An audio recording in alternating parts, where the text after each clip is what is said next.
দেখো শিক্ষার্থী বন্ধুরা, সহজ উপায়ে সন্ধি বিচ্ছেদ। র থাকলে শুধু বিশের ঘর দিয়ে সন্ধি বিচ্ছেদ করা যায়। যেমন নিরাকার, নি। রয়ের জন্য বিশের ঘর যোগ, আকারের জন্য আ, কার, নিরাকার।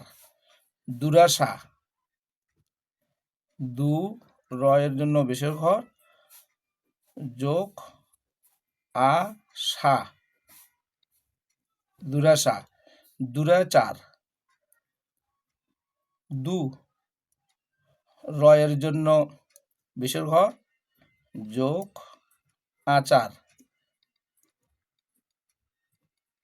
দুরাচার। নিরবধি, নি, রয়ের জন্য বিশের ঘর আকার একার কোনো কিছুই নাই, সেজন্য এখানে অ আছে, যোগ অবধি, নিরবধি। প্রাতরাশ, প্রাত বিশের ঘর যোগ আস, প্রাতরাশ। পুনরায়,